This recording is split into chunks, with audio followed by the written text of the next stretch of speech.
Bonjour à toutes et à tous. Je suis honorée d'ouvrir la 2e conférence internationale contre le harcèlement en milieu scolaire et le cyberharcèlement, sous l'égide de l'UNESCO. Je remercie le Mexique de nous accueillir. Je remercie Mme Beatriz Gutiérrez-Müller, épouse du président des États-Unis mexicains. Je remercie tous les ministres de l'Éducation présents et toutes celles et ceux qui participent à cette conférence. Merci d'être à ce rendez-vous si important. Nous n'avons tous qu'un seul but, construire un avenir plus serein à nos enfants et à nos adolescents. Le 5 novembre 2020, lors de la première conférence à l'UNESCO, j'avais lu la lettre déchirante d'une adolescente de 16 ans. Les courriers que je reçois, qui me sont adressés, sont très souvent les derniers recours.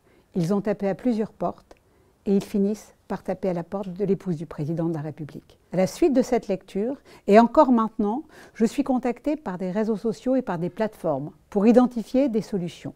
J'ai rencontré les responsables de Facebook, Instagram, Google, YouTube, TikTok. Ils ont fait des propositions qui montrent leurs bonnes intentions. Certes, c'est une avancée, mais on est encore loin. Cela n'est pas à l'échelle de l'immense problème qui ne fait que croître et se réinventer. En ce qui concerne le harcèlement scolaire, des mesures ont été prises en France. La sensibilisation de tous les chefs d'établissement, formation des professeurs volontaires et du personnel d'encadrement, aussi bien à l'école primaire qu'au collège et au lycée.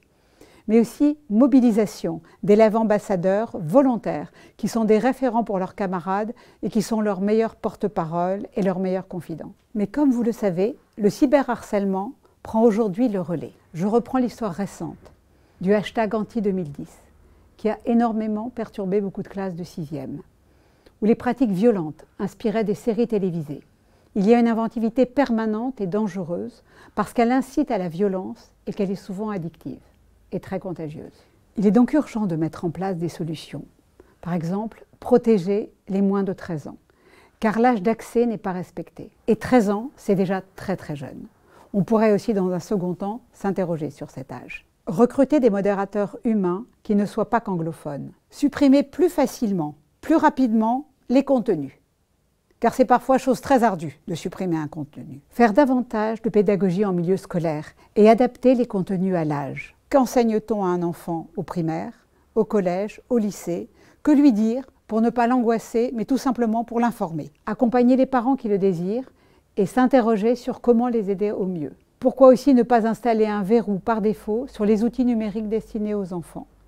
Mais il y a bien d'autres choses aussi à faire et nous allons tous y réfléchir. Nous sommes fin 2021 et à la même fréquence, les courriers continuent d'arriver et toujours aussi insoutenables. Si les enfants et les adolescents écrivent et parlent, c'est qu'ils veulent qu'on les aide et nous voulons qu'ils sachent qu'on est là. Nous voulons aussi que ceux qui ne parlent pas nous entendent.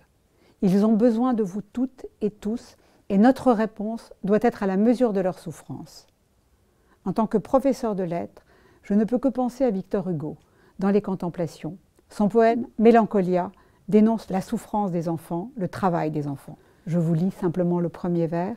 « Où vont tous ces enfants dont pas un seul ne rit ?»